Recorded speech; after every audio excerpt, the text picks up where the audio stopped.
Strike Zone at Sunset Station, here for the title matches of the 2024 Touring Players Championship. That goodbye 9-pin is a great way to open things up for the defending champ in the scratch division, Elias O'Halloran. Just a resume just a mile long for a kid who's just wrapping up his U17 career. At the end of this, he'd like to finish it out with a back-to-back TPC title to go along with main event runner-up world this year. Standing in his way as a tough customer in top seed Caven Massive, playing deep and shredding the rack. 64 to open things up. The handicap division title match is getting started as well. Noah Shargalov looking for his second career title, a $2,800 top scholarship prize, and he's got those high average, low average matches over there. Noah's got to win by 80 pins in order to capture his first major. He's going up against Hunter Jorgensen. He's looking for his first title on tour of any title that I've finished previously. To their right, the girls' scratch division is in their title game too. We'll catch that action as there is no more appropriate girls' title match than Kendall playing Caitlin. They are close late in the match. Right over left of the fifth arrow. That ball wiggled and wiggled and wiggled and turned over way too late. And I saw a lot of 2-8-10s on this batter all day long.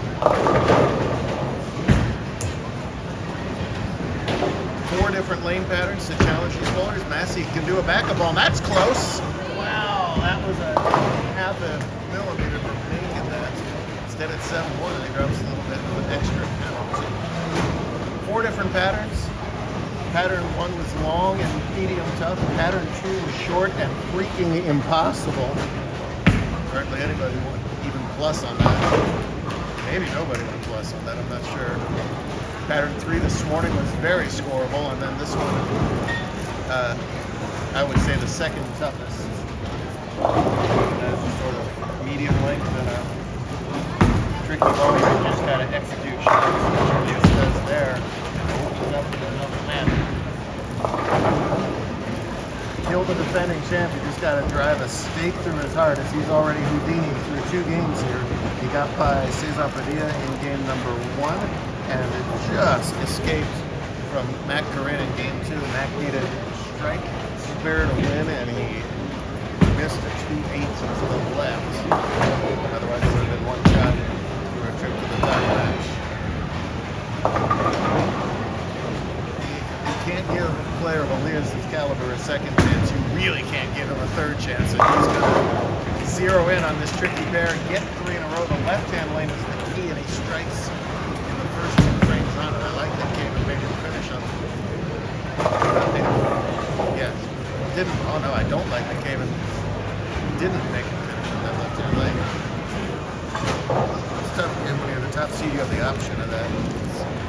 Do you worry about what lane am I more comfortable on, or do you worry about what lane you think your opponent is less comfortable on? That wiggles at the exact same spot. Oh, so fortunate to get the 10 out of that into 10 combo. Kendall needed that strike to take the lead in the 9th frame. We'll switch right over here after Shargalov in his 3rd will have a disappointing shot. The result is Hunter is clean for 3 frames. He has to not think about his opponent's high handicap. Try and catch 3 important shots in this here. Quality cover. 2-4-8 Caven. Make it spare for Noah. He's going to let the Kendall go first. Kendall spares her bucket. She would trail by 8 heading into the 10th frame. That's her bucket. That's Kendall.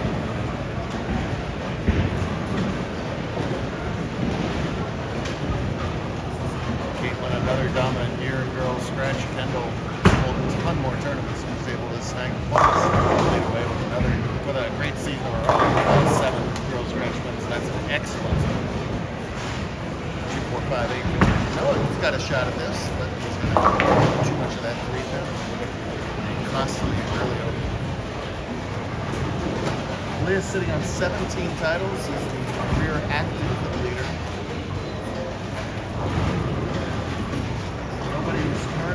has more of those 17, put him 82 titles behind Cortez. 82. There's just no way to quantify that. All in streak ends at 3.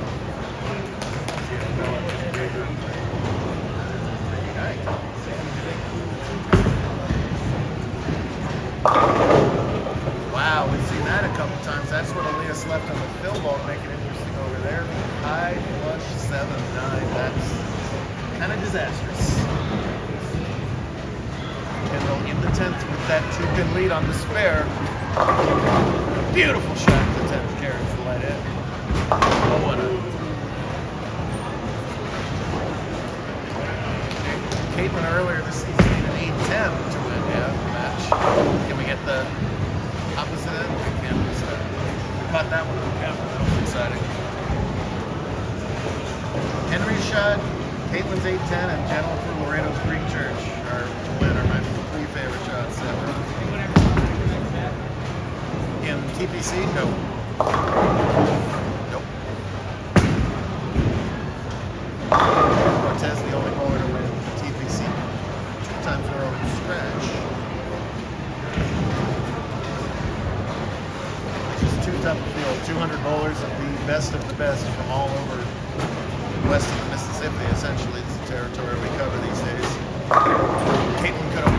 Kendall could have won with that ball. Instead of solid 10 is going to give Abagani a chance to take it away.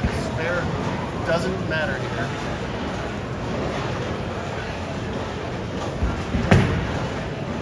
That's going to need. Spare does matter a little bit, right? Kendall finishes at 172.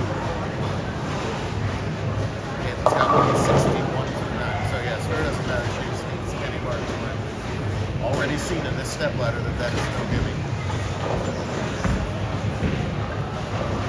Alright, 170, solid game. Will it be enough?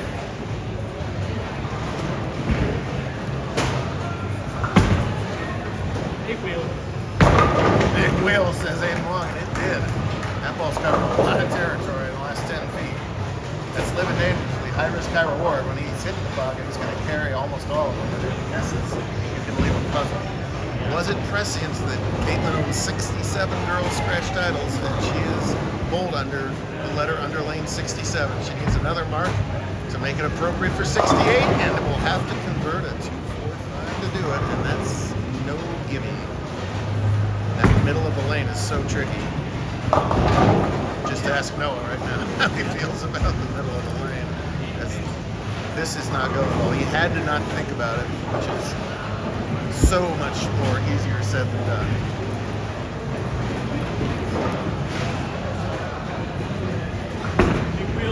Caven to even up the match. Has it. Caitlin for the title. Has it. Noah's got another odd combination to shoot at.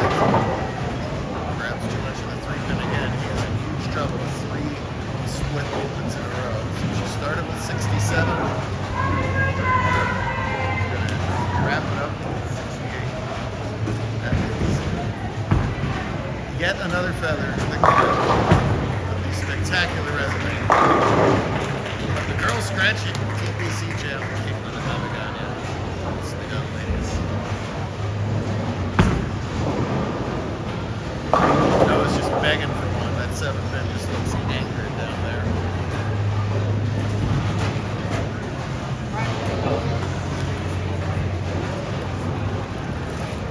In the top 12, we had just a great mix. We always say any age, any skill level. It was a great mix. We had the highest handicap division average in the tournament, Christian Ortega at 192. Noah was second highest at 182 in the handicap division. Hunter was the lowest average to make it. So it was just a mix, righties, lefties, 2-handers, 1-handers, everything. But right now, as the lanes get more and more challenging, it's an advantage straight ball because he doesn't have to figure out the oil pattern drilling. He just has to get that thing straight ball, and it makes it awful hard on the other player. Which he did not do right then on his spare, by the way, so that's kind of like a double open here if he can't spare this up. O'Halloran working off that strike leaves that 7. I mean, I hate shooting 7 pins from the left side.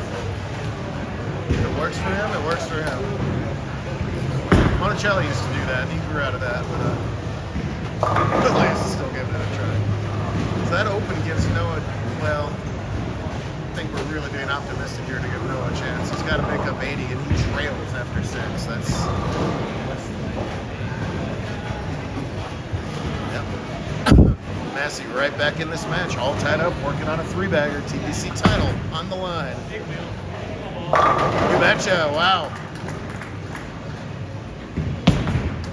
Every time he's been in the pocket, he's struck. Every time he's slightly off, he's 210.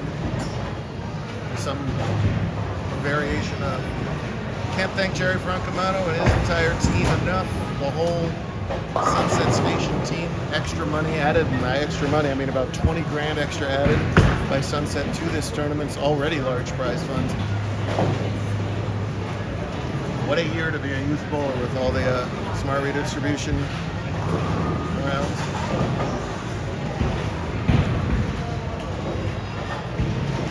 Talented bowlers cashing in.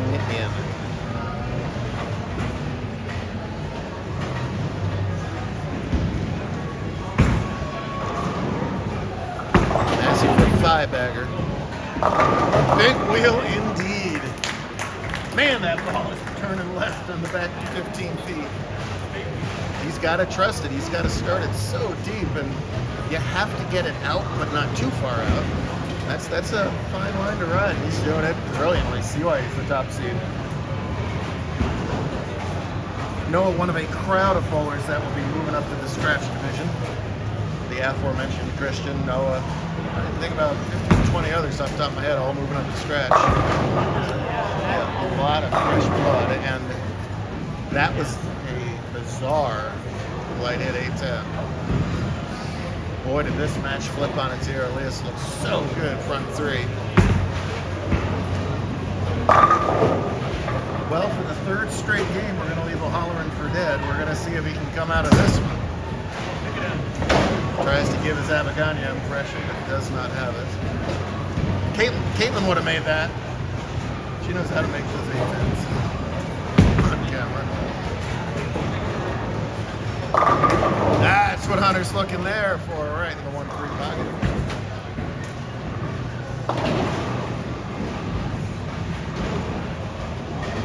Be sure to tune into our live stream tomorrow. If you're watching this really quickly, not only archive as well as our top 12 all conference points. Elias is one of them. Special will offer even more bonus money. Finishing out the string and handicap, not a lot of drama there. Still a little bit to be said. Like you said, when Caven misses, he runs the risk of missing big. Elias can only get 212 max. Caven in the 220s right now, so anybody's game. It's wide. Wow, did that ball go?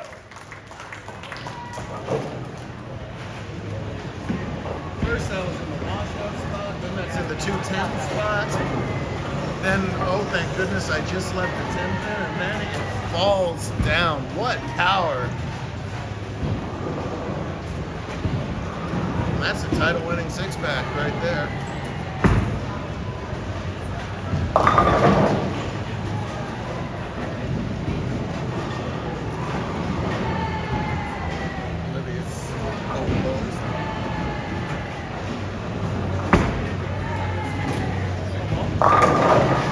What a performance. What a way to double your title total for those two good SoCal friends. A lot of respect for each other. For a kid, Caven, who started his JBT bowling late, Caitlin sort of got him down here. Said, you still have JBT eligibility, you should try these things. One time earlier this season, double it up at TPC. Noah's second title will have to wait. He is still in danger of losing this match scratch.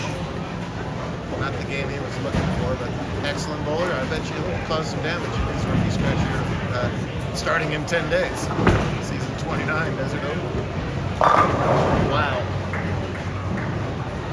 I don't know if that's a Brands of Brunswick ball, like a plug-in, but no, it's not. Well, they should steal that cup because that ball is peeling.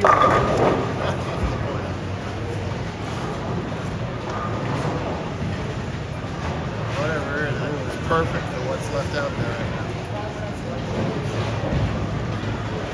now. All of our great sponsors, I Am Bowling, Brightview, Mark Baker Bowling. The list goes on, and so does his string. As after that last 210, he goes almost off the sheet for a brilliant 255 and a TPC wrap.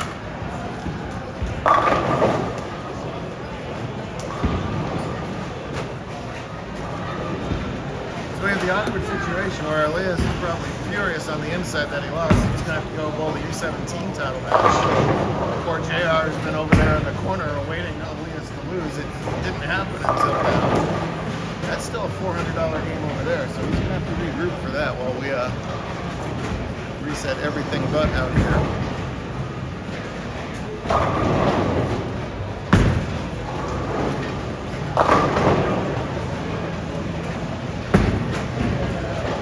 Be 2-team something if he holds the count. Hunter finishes out the string there. He doesn't win the match scratch, but he also doesn't lose it by 80. He is your tournament champion at handicap. Way to go, Hunter.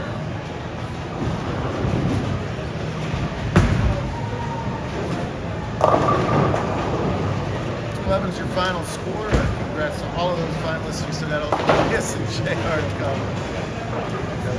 Oh yeah, great stuff here at TPC. That's most of season 29. One more day to go.